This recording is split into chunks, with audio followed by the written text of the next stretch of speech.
श्रीराम. आपण भगवद्गीतेचा 4था अध्याय पाहतो आहोत, कर्मसन्यास योग. त्यातले आपण पहिले 18 श्लोक पाहिले. तर पुढचे जे आहेत ते आपण पाहूया. 18व्या श्लोकात त्यांनी म्हणताना ज्ञानेश्वर महाराजांनी जे काही ओव्या घेतलेल्या आहेत, अतिशय सुंदर ओव्या आहेत, त्या बघूया आपण. जो सकळ कर्मी वर्तता देखे आपुली नैष्कर्म्यता. सर्व कर्मामध्ये तो वर्तन करतो आहे, पण नैष्कर्म्य सिद्धी त्याला प्राप्त झालेली असल्यामुळे कर्म करत असताना देखील मी काहीच करत नाही असा अकर्तृत्व आत्मबोध त्याला झालेला आहे. आत्मबोध झाल्याशिवाय संभवत नाही, पण ते होण्यासाठी पहिल्यांदा तो भाव आपण रुजवत जायला लागतो. असं नाही की कालपर्यंत काहीच नव्हता आणि आज एकदम आत्मबोध झाला आणि नैष्कर्म्य स्थितीला तो गेला, असं कधीच होत नाही. जसं आपण नेहमी सांगतो की कालची कैरी आज आंबा होत नाही. त्यातला कण कण कण हळूहळू हळूहळू बदल होत होत होत एका दिवशी आपण म्हणतो की आंबा पिकला. तसं ही साधना जी आहे ती गुरुकृपा जरी झाली तरी सुद्धा हा बदल आपल्याला हळूहळू करावा लागतो. त्यामुळे ही जी ओवी त्यांनी सांगितली आहे की जो सकळ कर्मी वर्तता देखे आपुली नैष्कर्म्यता कर्म संगे निराशता फळाचिया. फळाचिया निराशता म्हणजे कर्म करत असला सुद्धा तरी फळासंबंधीची आशा नाहीये. इथं नैराश्यता याचा अर्थ उदासीन, अलिप्तता, फळाच्या बाबतीत अलिप्त. आणि कर्म करत असतानाच नैष्कर्म्य स्थिती आल्यामुळे फळाची अपेक्षा करण्याचं कामच राहत नाही. आणि कर्तव्य ते लागी जया दुसरे नाही जगी ऐंशी आहे नैष्कर्म्यता तरी चांगली बोधला असेल. बरं, जे काम करतो आहे ते सहजच त्याचं कर्तव्य म्हणूनच करतो. म्हणजे तो आपलं काम सोडून भलती कामं करायला जाणार नाही. पहिली गोष्ट, त्याच्या वाट्याला जे काम दिलेलं असेल ते कर्तव्यच आहे, आपण करायचंच आहे अशा भूमिकेनं तो करतो आहे. ते विहित कर्म आपुले, ते जे म्हटल्यानंतर भगवंताने ज्ञानेश्वर महाराजांनी आपला अनन्य होऊ लावा. विहित कर्म हे करायचंच आहे. किंवा स्वधर्म कर्म करताना पूजा म्हणून ते करायचंय, सेवा म्हणून ते करायचंय. म्हणजे ते केलं तर मोठं कर्म हे नव्हे, पण नाही केलं तर पाप आहे. स्वधर्म कर्म हे करायचंच आहे, पण ते करताना मग एवी जर करायचंच आहे तर ते अशा बोधाने जर केलं तर ते आपल्याला मोक्षाकडे नेणार आहे, नैष्कर्म्य स्थितीपर्यंत येणार आहे. मग हे संत सांगत असतात, कर्म टाकायला सांगत नाही, आपलंच कर्म करा, पण अशा पद्धतीनं करा की ज्या योगे ही नैष्कर्म्य स्थिती प्राप्त होईल. बघा, तरी क्रियाकलाप आढवा आचरतु दिसे बरवा. सगळा क्रियाकलाप बरवा म्हणजे उत्तम तऱ्हेने तो आचरण करताना दिसतो. तो चितो ये चिन्ही जाणावा ज्ञानियागा. जे सर्व कर्म आचरण करतो आहे, पण तू आज बोध काय आहे, हेतू काय, म्हणून कुठल्याही कर्माचा हेतू बघायला पाहिजे. मला काही मिळावं म्हणून केलं जाणारं कर्म आणि भगवत प्राप्तीसाठी केलं जाणारं कर्म हे निष्काम कर्म असतं. आणि व्यवहारासाठी स्वार्थासाठी केलेलं जाणारं कर्म हे कामनिक कर्म असतं, ते संसाराला कारण होतं. त्याला त्यांनी उदाहरण दिलंय, जैसा का जळापाशी उभा ठाके तो जरी आपण पे जळा माझी देखे तरी तो निभ्रांत ओळखे म्हणे मी वेगळा आहे. बघा, पाण्याच्या शेजारी उभा राहिलाय, प्रतिबिंब पाण्यात पडलेलं आहे, पण त्याला माहितीये की ते मी नाही. असा बोध कर्म करताना पाहिजे की कर्म होत आहे त्यात मी नाही, हा बोध पाहिजे. म्हणे मी वेगळा आहे. त्याप्रमाणे त्यांनी सांगितलंय, तैसे सर्व कर्मी असणे ते पुढे मानून वाळ्याने मग आपण या जो जाणे नैष्कर्म्य व्हायचा. सर्व कर्म करताना मी काहीच करत नाही अशा बोधावर राहणार आहे. तो एके ठाई बैसला तरी सर्वत्र तोची गेला. ते असो विश्व जाहला अंगेची तो. तेने न पाहता विश्व देखिले, न करिता सर्व केले, न भोगिता भोगिले भोगले जात. ही स्थिती उंच स्थिती आहे. हीच पुन्हा 5व्या अध्यायामध्ये त्यांनी आणखी सांगितली. पुन्हा पुन्हा जेव्हा ज्ञानाचा बोध येतो त्या ज्ञानेश्वर महाराजांना इतका असा काही आनंद होतो लिहिताना. त्याचं कारण स्वतःचीच अनुभूती ते त्या ओव्यातून प्रगट करत असतात. हे बघा ना, त्यांनी जसं तो मनुष्यासारखा तरी आवडे परी मनुष्यत्व तया न घडे. तो मनुष्यासारखा दिसतो, पण मनुष्याचे जे सामान्य गुण असतात, विकार असतात, काम क्रोध माझं तुझं, हे त्याला लागले लागत नाही, दिसायला माणसासारखाच दिसतो. आणि म्हणूनच त्याने पुढे म्हटलं, तो एका ठिकाणी बसला तरी सर्वत्र तोची गेला, असा अर्थ. ते जसं अनुलोनिया थोकडा तुका आकाशा एवढा, हेच ते बरोबर की देहाच्या अंगाने तो एका ठिकाणी बसलेला आहे असं जरी दिसलं तरी बोधाच्या अंगाने तो सर्वव्यापी झालाय. कारण सर्वव्यापी परमात्म्याशी तो एकरूप होऊन गेलेला असल्यामुळे सर्व ठिकाणी तो भरून राहिलेला आहे. त्यामुळे अशा महापुरुषाचं स्मरण जिथं कुठं बसून करावं तिथं त्यांना त्याचा प्रत्यय येतो, जसा परमात्म्याचा येतो. म्हणून परमात्मा आणि संत याच्यामध्ये फरक राहत नाही ह्या स्थितीवर आल्यानंतर. तथापि संत परमेश्वराच्या कार्यात ढवळाढवळ करत नाही. तर दोन्ही एकच आहेत ना. मग संतांनी ती युद्ध काय म्हणतात ना, युद्ध तिथं चाललाय एवढा सगळा हाहाकार, मग संत काय करतात बसून? संत ते करायला जात नाही. भगवंत जे आहे हा कधी कुठे अन्याय करत नाही, त्याचं जे कर्म चाललेलं आहे त्याच्यामध्ये पडत नाही. फक्त संत या बाबतीत समाजाला जागृत करण्याचं, बोध करून देण्याचं काम करत आहे की समजून घे काय स्थिती आहे ती, काय परमात्मा आहे, काय तू आहेस, तू या स्थितीत येऊ शकतोस जर याप्रमाणे साधना केली. म्हणून भगवंत आणि संत सारखे जरी असले काही बाबतीत, तरी जसं म्हटलेलं आहे की पाण्याचा थेंब आणि सागर गुणांच्या अंगाने सारखे असले तरी सागरात होड्या चालतात, बोटी चालतात, थेंबात चालत नाही. हे लक्षात घ्यायचं. ज्ञानाग्नीची मुखे, आता पुढे जे म्हटलं हे कर्म मी करीन असं नाही. ज्ञानाग्नीची मुखे जेणे जाळली कर्मे अशेक हे.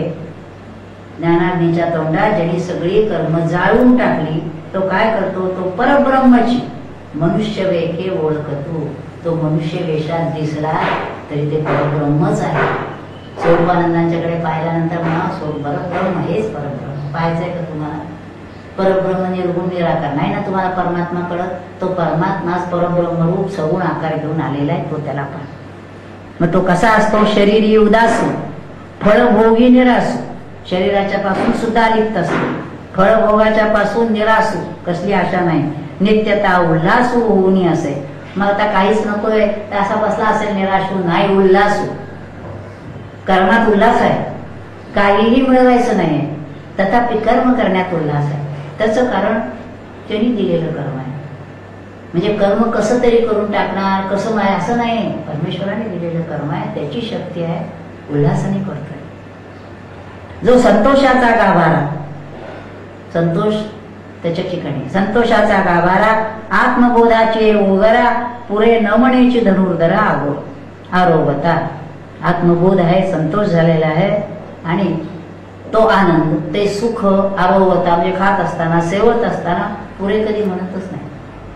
जेवणाचे किती पक्वान असलं तरी आपल्याला केव्हा तरी पुरे म्हणावं लागतं, पण इथं मात्र तसं नाही. हा आनंद, हे ज्ञान, हे किती सुख भोगावं तिथं कमीच आहे. पुरे असं त्याचा वीट आला असं कधी होत नाही. पुढे निराशीर्यत चित्तात्मा त्यक्त सर्व परिग्रह. बघा कसा झालाय तो, त्यक्त टाकलेलं, सर्व परिग्रह टाकून दिलेलं आहे. हे माझं, हे माझं नाही. शरीरम केवलम कर्म कुर्वन् आपनोति किल्बिषम. शरीर कर्म करताय, कसं होतं पाहता. अधिकाधिक आवडी घेत महासुखाची गोडी, सांडोनिया आशा पुरोंडी अहमभावासी. अहमभाव टाकला, आशा सगळी टाकली, म्हणून अवसरे जे जे पावे तेनेची तो सुखावे. सहज त्यावेळेला जे काय आलं असेल, आणखीन मला ह्याच्या पलीकडचं काही पाहिजे असं काही, जे ज्या क्षणाला जसं असेल, जया आपुले आणि परावे दोन्ही नाही. हे माझं आहे, हे दुसऱ्याचं आहे असं नाही. त्याचा अर्थ असा नाही की आपलं ते आपलंच आणि दुसऱ्याचं तेही आपलंच, असा अर्थ नाहीये. अपपर भेदभाव नसतो, कारण त्याला माहिती असते सगळं जे आहे हे तात्पुरतं आहे, त्याचा बोध असतो. तो दिठी जे पाहे ते आपण जे होऊन जाय. काय स्थिती आहे तेव्हा दृष्टीने जे पाहतो ना ते तोच होऊन जातो. इतकी तन्मयता, पाण्याशी पाहता पाहता पाहता आपण पाणीच होऊन गेलो. त्याची जे कोणाची गोष्ट आहे सांगितलेली, की तो असा उभा होता आणि ती हे येत होती, होडी येत होती, ती होडी मीच झालोय, ती डोलकाठी मीच झालोय, त्याच्याशी मी एकरूपच होऊन गेले. बघता बघता बघता त्याच्याशी मिळून गेलाय, त्याच्याशी मिळून गेलाय. ह्याचा अर्थ आपण लक्षात गेला. देहाच्या अंगाने मिळणं नाही, त्या देहामधलं जे चैतन्य आहे निर्गुण निराकार, आणि ज्या वस्तूमधलं जे आहे त्या चैतन्याच्या अंगाने तो एकरूप होऊन गेलेला आहे, अशी स्थिती. ऐकतोय. ऐके ते आहे तोची झाला, जे ऐकतो तेही तोच होतो. चरणी हन चाले, मुखे जे जे बोले, जैसे चेष्टा जात ते तरी आपण. जे जे काही करतोय सगळं तोच आहे. याचा अर्थ असा आपण लक्षात घ्या की एकच परमात्मा आहे. परमात्म्याखेरीज जे जे काही दिसत आहे ते परमात्म्यातूनच आलेलं आहे. पण सामान्य माणसाला परमात्मा न कळता त्याच्यापासून जे झालेलं आहे त्याच्यातच तो गुंतो आहे आणि जिथून आलेला आहे त्याला विसरलेला आहे. सूर्यापासून किरण आलेली आहे, त्या किरणांचं कौतुक चाललेलं आहे, सूर्याला विसरलेलं आहे.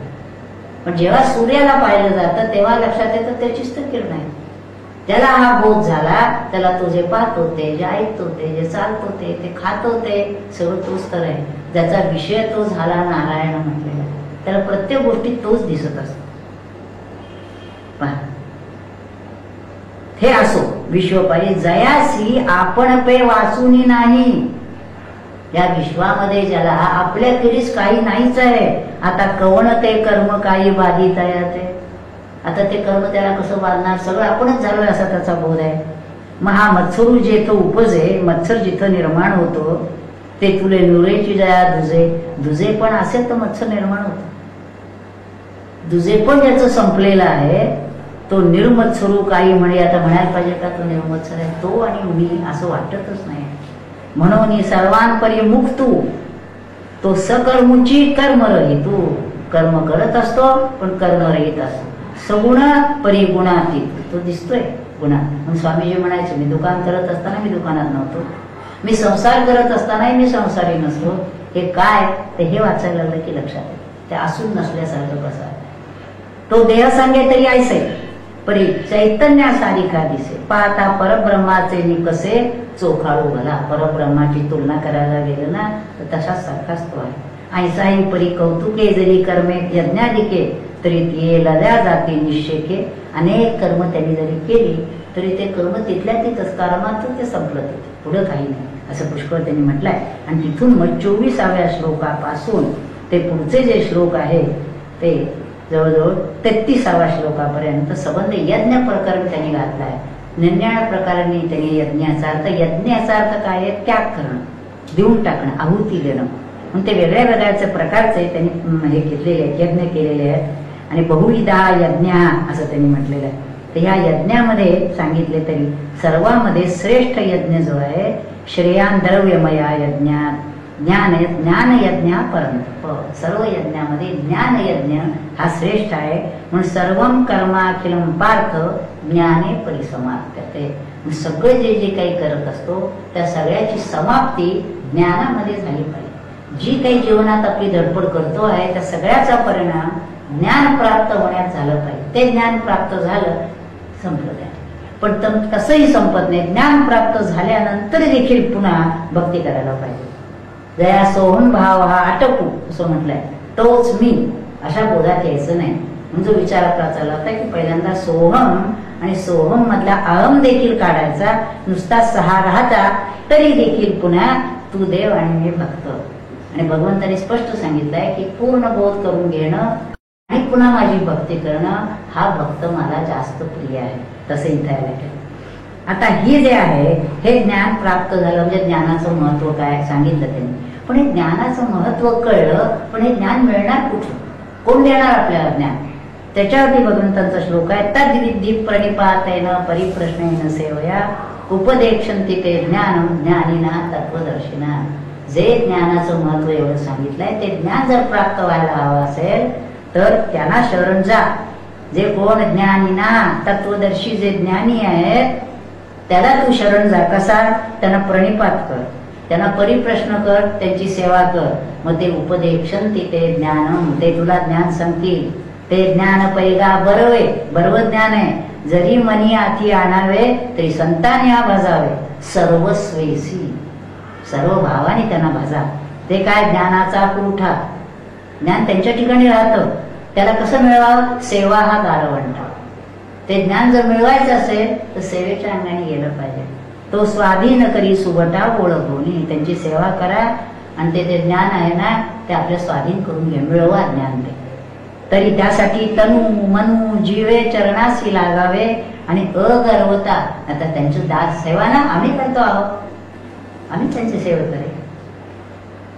अगर्वता सगळं. मग हे जर सगळं केलं तर मग म्हटलं की सगळं झालेलं असं गृहीत धरायचं. अपेक्षित जे आपुले तेही सांगते कुशले. हे जे तुम्ही सगळं केलं तर मग त्यांना जे सांगायचं असेल ते सगळं सांगतात.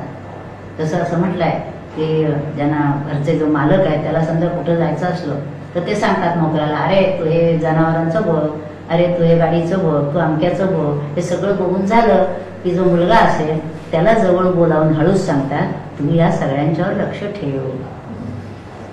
जे गुप्त जे सांगायचं असेल ते असा जर कुणी असेल तर त्याला ते मिळतं, नाही तर त्याला त्या परीने सांगितलं असतं, हे तू कर, हे तू कर, बाकीचं काही नाही. आणि ते सांगितल्यावर अंतःकरण बोधले, अंतःकरणात बोध झाला की संकल्पा न ये. मग कुठलाही संकल्प मनात येत नाही. मग पुढे त्यांनी म्हटलं, जयाचे नि वाक्य उजेवडे, झाले चित्त निवडे, ब्रह्माचे नि पाडे निशंक होय. त्यांचं वाक्य कानावर पडल्यावर सगळ्या शंका शमतात आणि ब्रह्मासारखं त्याचं अंतःकरण निशंक होत. ते वेळी हे झाल्यानंतर एका पुढच्या एक पायऱ्या, हे झालं का पुढचं, हे झालं का पुढचं. ते वेळी आपण ते या सहिते ये अशेषही भूते माझ्या स्वरूपी अखंडिते देखसिकू. असं जेव्हा होईल तेव्हा आपल्या सकट सर्व भूत मात्र माझ्याच ठिकाणी आहेत हे तुला पाहता येईल. जसं अर्जुनाला विश्वरूपात पाहिलं की त्याच्या सकट सगळं जे विश्व आहे ते ह्याच्यामध्ये सामावलेलं आहे हे तुझ्या लक्षात येईल. आणि से ज्ञान प्रकाशे पाहेर तई मोहांधू काढू जाईल. या ज्ञान प्रकाश तुला जर पडला तर हा तुझं मोहांध अज्ञान जे आहे ते सर्व जाईल. पण केव्हा जई गुरु कृपा होईल, हे सगळं होईल तुझं, पण केव्हा जई गुरु कृपा होईल. अनुग्रहाच्या वेळेला गुरु कृपा होते ती पूर्ण नसते, ते आपलं मार्गाला लावलेलं असते. ही गुरु कृपा त्याची पातळी आल्याशिवाय होणार नाही. ती पातळी जेव्हा होईल तेव्हा गुरु कृपा होईल आणि त्याला तसा बोध होईल. आणि मग असं जर झाला तर काय होईल, जरी कल्मशाचा आगरू तू भ्रांतीचा सागरू, व्यामोहाचा डोंगरू होऊन असशी, तरी ज्ञानशक्तीचे निपाडे हे आगरीची गा थोकडे. असं जर तुला ज्ञान झालं तर तू कल्मशाचा आगर, पापासली सगळी भ्रांतीचा सागर, व्यामोहाचा डोंगर काही जरी तू असलास ना तरी ज्ञानशक्तीचे निपाडे हे आगरीची गा थोकडे. तू कसाही आस, पण कसाई आस म्हणजे हे कसाई जो पूर्वी होता तो आता असा करत करत करत इथपर्यंत आलेला आहे. कारण तसं झाल्याशिवाय कसलाही असला आणि डोक्यावर हात ठेवला आणि बोध झाला असं होणार नाही. पूर्वीचा तू कसाही असलास पाल्यासारखा तरी तू असं असं करत आलास वाल्मिकी होशील. तसं जर झालंय म्हणून आगवीची गात ठोकडे आणि सामर्थ्य असे चोकडे ज्ञानी ये. या ज्ञानामध्ये असं चोख सामर्थ्य आहे की तू कसाही जरी पूर्वी असलास तरी देखील तू हे सगळेच्या सगळा बोध आहे तो करून घेशील. विश्वभ्रमायचा जो अमूर्ताचा कडव असा तो जयाच्या प्रकाशा पुरेची ना. आता प्रकाश इतका आहे की विश्वाचं भ्रमभीम हे सगळं झालं. मग ते जर जात काय असे हे मनोमळू. विश्वाचा भ्रम जिथं नाहीसा होतो ज्ञान झाल्यावर ते मनाचे मळ राहणार कुठे. हे बोलताची आधी किडाळू नाही येणे पाडे ढिसाळू तुझे जगी.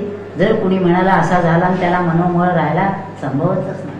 याचा अर्थ असा की ज्याला हे ज्ञान झालं त्याला मनोमळ राहणार नाही. आणि जर मनोमळ राहत असेल तर ज्ञान झालं नाही. ते दोन्ही लक्षात घ्यावं. ज्याला बोध झालेला आहे तो कधीही दुसऱ्याच्या बद्दल म्हणजे त्याच्याशी स्पर्धात्मक भाव किंवा असं तसं नाही. एखादी गोष्ट सांगितली गेली की कशासाठी की हे असं आपल्याला नको आहे हे लक्षात ठेवण्यासाठी बोध दाखवलं. त्यांनी काय करावं, त्यांनी आपापल्या पद्धतीनं काय करावं त्याच्यानं.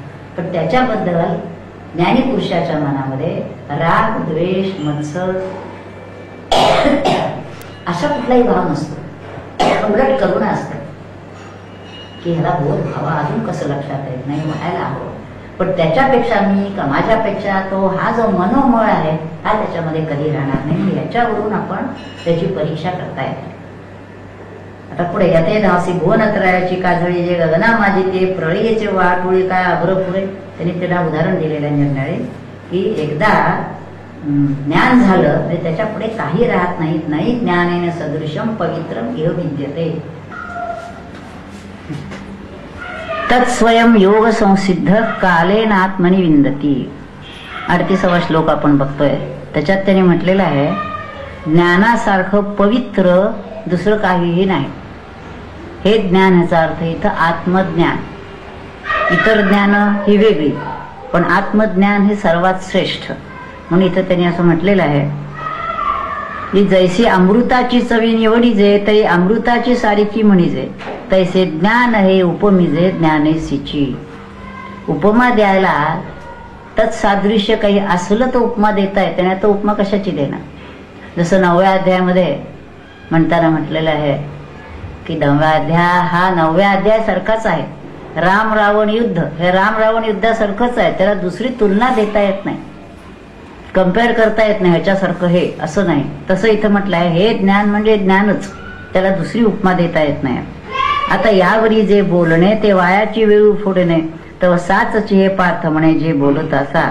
म्हणून हे ज्ञानाचं महत्व त्यांनी सांगितलंय की ज्ञान किती पवित्र आहे ते. आणि मग पुढच्या ह्याच्यात असा श्लोकामध्ये येतोय की हे ज्ञान मिळतं कसं. एखादी गोष्टीचं महत्व सांगितलं की ते कळलं आम्हाला, महत्व आहे. आता ही मिळणार कशी, मिळवण्यासाठी नेमकं काय करायला पाहिजे ते सांगण्यासाठी हा पुढचा 39वा श्लोक आलेला आहे. श्रद्धावान लभते ज्ञानम तत्पर संयतेंद्रिया ज्ञानम लब्ध्वा पराम शांतीम अचिरेनादि गच्छति. हा महत्वाचा श्लोक आहे. शांतीचे जे 3 श्लोक सांगितलेले आहेत, कर्माच्या शेवटी, भक्तीच्या शेवटी आणि ज्ञानाच्या शेवटी, तिन्ही कांडाच्या शेवटी, कर्मकांड, उपासना कांड आणि ज्ञानकांड. त्याच्यामध्ये हित जे आहे ते कर्मकांडाच्या शेवटी जे आलेले आहे की श्रद्धावान लभते ज्ञानम. हे ज्ञान जर मिळायचं असेल तर कुणाला मिळणार, काय लक्षण आहेत त्याच्यामध्ये. तसं सांगताना पहिली गोष्ट त्यांनी सांगितले की श्रद्धावान पाहिजे. आता श्रद्धा हा शब्द अशा ठिकाणी वापरला आहे, सामान्यतः आपण विश्वास असा शब्द वापरतो. एखाद्या गोष्टीवर विश्वास आहे, एखाद्या व्यक्तीवर विश्वास आहे, पण तो विश्वास असतो काही वेळा ढळतो. श्रद्धा ही जी गोष्ट आहे ही सामान्यतः जी गोष्ट इंद्रिय गोचर नाही, दिसणारी नाही, अदृश्य आहे, त्याच्यावर श्रद्धा असते. आपण म्हणतो देवावर श्रद्धा, संतांच्यावर श्रद्धा, असं जेव्हा म्हणतो तेव्हा ते दिसत नाहीये देव, परंतु त्याच्यावर श्रद्धेने आपल्याला सगळ्या गोष्टी करायच्या. म्हणून इथं त्यांनी म्हटलं तो श्रद्धावान जर असेल तरच त्याला ज्ञान मिळणं शक्य आहे. अश्रद्धा जर मनुष्य असेल तर त्याला ज्ञान मिळणार नाही. त्यामुळे पहिली गोष्ट जर त्यांनी सांगितली तर श्रद्धावान पाहिजे. श्रद्धावान लभते, काय लाभतं, ज्ञानम लभते. आणखी काय पाहिजे, तो तत्परहा आणि संयतेंद्रिय. तो तत्पर पाहिजे आणि संयतेंद्रिय पाहिजे. तत्पर ह्याचा अर्थ ज्याला परमात्मा हीच परमगती आहे. हा शब्द अनेक ठिकाणी आलेला. मतपर, तत्पर ह्याचा अर्थ भगवंताने जेव्हा म्हटलाय की भगवंत हेच, त्याची प्राप्ती हेच आपल्या जीवनाचं अंतिम ध्येय लागलं पाहिजे. कशासाठी जीवन जगता, भगवत प्राप्तीसाठी. म्हणून इथं तत्पर हा पाहिजे आणि संयतेंद्रिय पाहिजे. म्हणजे एक श्रद्धा पाहिजे, एक तीच परमगती आहे अशी पूर्ण निष्ठा ठेवून प्रयत्न केले पाहिजे. आणि तो संयतेंद्रिय पाहिजे, सर्व इंद्रिय संयमित केली पाहिजे.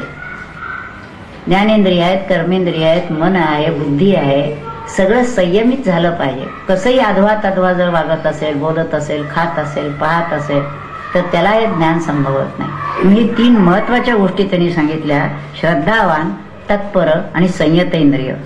त्यांनी काय होतं, ज्ञानम लब्ध्वा. या 3 गोष्टी एकत्रित आल्या म्हणजे मग ज्ञान प्राप्त होतं.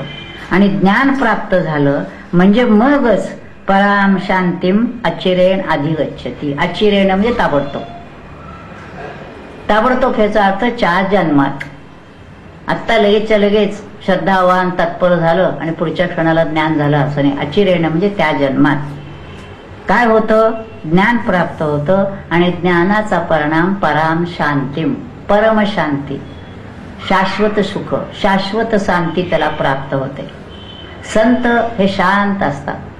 ज्याला आत्मज्ञान झालेलं आहे त्या व्यक्तीचं परम लक्षण, पहिलं लक्षण म्हणजे तो शांत आहे का, प्रसन्न आहे का, कोणत्याही स्थितीमध्ये त्याची वृत्ती ढळत नाहीये का. कोणतंही मोठं लहान मोठं संकट आलं तरी तो कशा तऱ्हेनं स्वीकारतो. कुणी मान दिला, कुणी अपमान केला, स्तुती आली की हुरळून गेला, निंदा केली की खचून गेला, असं काही होत नाही. त्याला पूर्ण बोध झालेला असल्यामुळे त्याच्या शांतीत कधीही भंग येत नाही. आणि शांत असेल तरच सुख आहे. नाही तर असं म्हटलंय अशांतस्य कुतः सुखम. अशांत मनुष्य जर असला तर त्याला सुख कसं मिळणार. मग आपल्याला सुख हवं तर शांत व्हायला पाहिजे. म्हणून त्याच्यातल्या ओळ्या खालच्या आहेत. तरी आत्मसोखाचिया गोडिया विटे जो का सकळ विषया जयाच्या ठाई इंद्रिया मानू नाही. त्याला आत्मसुखाची गोडी लागलेली असल्यामुळे तो सर्व विषयांचा त्याला वीट आलेला आहे.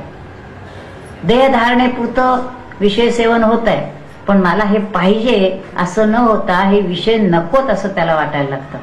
विषयाचं वीट येण्याचं देखील कारण असं असतं की जोपर्यंत विषयाकडे मन आकर्षित होत आहे तोपर्यंत ते आत्म्याकडे आकर्षित होत नाही. त्यामुळे आत्म्याची गोडी जर लागायला हवी असेल तर विषयापासून मन परावर्तितच झालं पाहिजे. जो मनाशी चाड न सांगे, मनाच्या इच्छेकडे लक्ष देत नाही, जो प्रकृतीचे केले ने घे, प्रकृतीच्या अंगाने काय चाललेलं आहे त्याचं कर्तृत्व स्वतःकडे घेत नाही, आणि जो श्रद्धेचे संभोगे सुखिया झाला. आणि श्रद्धा त्यांनी पक्की धरलेली असल्यामुळे तो सुख झालेला आहे. असं जे ज्ञान आहे तया तेच गिवसित ते ज्ञान पावे निश्चित जया माझी अचुंबित शांती असे. मग ज्ञान हृदयी प्रतिष्ठे आणि शांतीचा अंकुर फुटे, मग विस्तार बहुप्रगटे आत्मबोधाचा. लक्षात असं ठेवायचंय ते ज्ञान हृदयामध्ये प्रगट झालं पाहिजे आणि त्याला मग शांतीचा अंकुर फुटतो आणि मग आत्मबोधाचा विस्तार पडतो. मग जेवती वास पाहिजे तेवती शांतीची देखील आहे. असा आत्मबोध ज्याला झाला तो जिथं पाहिल तिथं त्याला शांतीच प्राप्त होते. आत्मज्ञानी पुरुषाचं हे महत्वाचं लक्षण आहे. कोणत्याही कारणाने तो अशांत होत नाही. तेथ आप परू ने निजे निर्धारिता ऐसा हा उत्तरोत्तरू ज्ञान बीजाचा विस्तारू सांगता असे अपारू परी असो. आता ज्ञानाचं महत्व त्यांनी सांगितलेलं आहे. आता पुढचा जो श्लोक आहे तो त्याच्या बरोबर उलट आहे. आज्ञश्चा श्रद्धदानश्च संशय आत्मा विनश्यती. आपण हे दोन शब्द वापरतो नेहमी. संशय आत्मा विनश्यती. कुठल्याही गोष्टीचा संशय, विशेषतः परमात्म्याविषयीचा, परमार्थाविषयीचा, सद्गुरूंच्या विषयीचा संशय जर असेल तर असा संशय आत्मा विनश्यती. मग नायम लोकोस्ती न परो न सुखम संशय आत्मना. असा जर असेल तर त्याला इहलोक नाही, परलोक नाही, कुठेच त्याला सुख मिळत नाही. म्हणून परमात्म्याच्या ठिकाणी, सद्गुरूंच्या ठिकाणी, ते सद्गुरू असायला पाहिजेत. मात्र तसे जर असतील तर त्यांच्या ठिकाणी श्रद्धाच ठेवली पाहिजे, आणि तशी श्रद्धा ठेवली गेली तरच त्याला आत्मज्ञान प्राप्त होतं. म्हणून हे 40व्या श्लोकात तसं सांगितलं. आणि पुढचा जो श्लोक आहे, योग संन्यस्त कर्माणम ज्ञान संच्छिन्न संशयम आत्मवंतम न कर्माणी निबध्नन्ति धनंजय. आत्मवंत जर झाला तर उदंड कर्म जरी केली तरी त्या कर्माचा बंध त्याला लागत नाही. म्हणून त्यांनी संशयाचं मत सांगताना सांगितलंय, संशयाहुनी थोर आणिक नाही पाप घोर. त्याच्याविषयी संशय असणं हे घोर पाप आहे. येणे कारणे तुवा त्याजावा. म्हणून भगवंत अर्जुनाला म्हणतायत या संशय तू दूर कर तरच तुला ज्ञान मिळण्याची शक्यता आहे. पहिला शब्द जो श्रद्धावान वापरला, ही श्रद्धा नसेल तर ज्ञान होणार नाही. मग हृदय हा चिन्ह समाये बुद्धी ते गिवसुनी ठाये ते संशयात्मक होये लोकत्रय. मग शेवटच्या श्लोकात त्यांनी म्हटलेलं आहे, तस्मात अज्ञान संमुत्तम हृत्स्थम ज्ञानासीनात्मना छित्वैनम संशयम योगम आत्तिष्ठोत्तिष्ठ भारत. ही आज्ञा पुन्हा भगवंतांनी केलाय. सगळा जो संशय आहे हा सगळा ज्ञानशस्त्राने हा सगळा संशय फेड. ज्ञान झालं की सगळं स्पष्ट सगळं दिसायला लागतं काय आहे ते. आणि हा सगळा संशय बाजूला कर आणि आत्तिष्ठोत्तिष्ठ युद्ध करायला उभा राहा. ही त्यांनी पुन्हा आज्ञा केली. पुन्हा पुन्हा भगवंतांनी ज्या ज्या वेळेला सांगितल्या त्या पुन्हा पुन्हा अर्जुनाला हा बोध करून देऊन त्याला युद्धाला प्रवृत्त केला. इथं युद्धाला प्रवृत्त केलं ह्याचा अर्थ देखील त्याचं जे स्वधर्म कर्म आहे तो क्षत्रिय असल्यामुळे तू स्वधर्म कर्म कर हेच भगवंतांना सांगायचंय. तर 4थ्या अध्यायाचा शेवट आहे. आणि तिथून मग 5व्या अध्यायामध्ये पुन्हा अर्जुनाला शंका येते आणि त्यांनी प्रश्न विचारतो, ते आपण पुढे बघू. हरिओम. नमितो योगी थोर विरागी तत्वज्ञानी संत, तो सत्कविवर परात परगुरु ज्ञानदेव भगवंत. ओम ओम ईशावास्यमिदं सर्वं यत्किंच जगत्यां जगत् तेन त्यक्तेन भुञ्जीथा मा वृदकस्य सिद्धनम्. ओम शांति शांति शांति.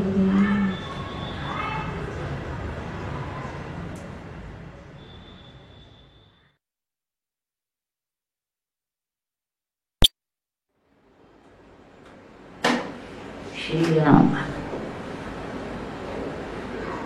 मुक्त संगो अनहंवादी धृत्युत्साह समन्वितः सिद्ध्य सिद्ध्योर निर्विकारः कर्ता सात्विक उच्चते. भगवद्गीतेचा 18वा अध्याय आणि 26वा श्लोक आपण बघतोय. त्याच्यामध्ये त्यांनी सात्विक कर्ता काय आहे तो सांगितलेला आहे. कर्ता 3 प्रकारचा, कर्म 3 प्रकारचं, धृती धैर्य 3 प्रकार, सात्विक राजस तामस. त्यातलं सात्विक जे वर्णन केलेलं आहे ते आपल्याला व्हायचं आहे आणि राजस तामस जे सांगितलेलं आहे ते आपल्याला दूर करायचं. राजस करता आपण आता आहोत तसं व्हायचं नाहीये.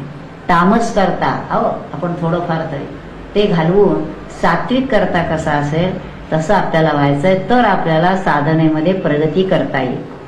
या श्लोकाचा अर्थ करताना त्यांचा मुक्त संग अनासक्त पाहिजे. कर्म तर करायचं आहे पण कर्माच्या फळाची आशा नाही. अनहमवादी अहंकार रहित, मी कर्म केलं असं वाटता कामा नये. आणि धृती उत्साह समन्विता, धैर्य पाहिजे, उत्साह पाहिजे. नाही तर सांगितलंय काम करायला पाहिजे आता मग रे रे करत काम करताय असं नाही. मोठ्या उत्साहाने आनंदाने प्रेमाने काम केलं पाहिजे. आणि सिद्ध सिद्धो निर्विकार, याचा अर्थ जे कर्म आहे ते करणं आपल्या हातातलं आहे. ते सिद्ध होणं अथवा न सिद्ध होणं. सुखी संतोषानं यावे, दुःखी विषादानं भजावे. तसं कर्म चांगलं झालं आनंद आहे, सिद्ध झालं उत्तम आहे, नाही सिद्ध झालं ठीक आहे, माझ्याकडनं प्रयत्न मी केलेला आहे, आता होणं न होणं परमेश्वराची इच्छा. म्हणजे सिद्ध सिद्ध निर्विकार, शांत आहे दोन्ही स्थितीमध्ये. करता सात्विक उच्चते, त्याला सात्विक करता म्हणतात. त्याच्यावर ज्ञानेश्वर महाराजांनी काय म्हटलंय ते बघू आपण. त्याचं त्यांनी म्हटलंय चंदनाच्या शाखा, चंदनाचं झाड असतं त्याच्या शाखा त्याच्या फांद्या सरळ वाढतात. आता कुठल्याही झाडाचं लक्ष जे असतं ते आपल्याला फळाकडे लक्ष असतं की जे काही आपण करत असतो त्याचं फळ काय असं आपण बघत असतो. तर त्याच्यामध्ये चंदनाला शाखा आहेत परंतु चंदनाला फळाची अपेक्षा नाही. कुठलंही झाड लावलेलं असलं आपण बघतो, पानं आहेत, फुलं आहेत, फुलाचं फळ होतं, लक्ष आपलं फळाकडे असतं. नुसती आंब्याची पानं म्हणत नाही आपण. मोर येतो त्यालाही फारसं लक्ष देत नाही, फळ आलं का फळाकडे लक्ष द्या. पण काही गोष्टी अशा ज्या आहेत, चंदन जे आहे झाड त्याला फळ येत नाही, फुल नाही, शाखा. चंदनाचा गुण त्या शाखेमध्येच असतो. किंवा दुसरं उदाहरण त्यांनी दिलंय नागवेली, वेळेची पानं जी असतात त्याचं जे झाड असतं, वेल असते त्याची जी वेल, त्याला फुल फळ नाही, पान हेच त्याला उपयोगी. त्याप्रमाणे फल हेतू न ठेविता कुठल्याही फळाची अपेक्षा न ठेवता नित्याधिक क्रिया करायच्या. आपल्या वाट्याला आलेली नित्य नैमित्तिक कर्म जी आहे ती करायचीच आहे. काम्य निषिद्ध त्याचा संन्यासच करायचा आहे. काम्य कर्म करायचं नाही, निषिद्ध कर्म करायचं नाही. मग नित्य नैमित्तिक कर्म देखील फल हेतू न ठेवता करायचं. हे माझं काम केलं मला काय मिळणार, काय मिळणार म्हणू नको. कर्मण्येवाधिकार असतो, तू तुझं कर्म कर. पण तयाची कर्मे आता आपण म्हटलं फल हेतू ठेवला नाही, मग ती कर्म वाया गेली का, निष्फळ झाली का, ऐसे नाही. जे आपण कर्म करतो ते कर्म आपल्या मनबुद्धीवर देहावर संस्कार करून जाते. साधं रोजच आपण उठतो, देहाची शुद्धी करतोय, त्याचं फळ काय असं आपल्याला विचारलं तर फळ काय असायचं? देहाला ती सवय लागली. सकाळी आहे स्नान करायचं आहे, उत्तम शुचिते शुद्ध कपडे धुतलेले घालायचे आहेत, आहार विहार शुद्ध करायचं आहे. आता ह्याचं फळ काय नव्हे, देहावर तो संस्कार होत गेला, मनावर संस्कार होत गेला, बुद्धीवर चांगला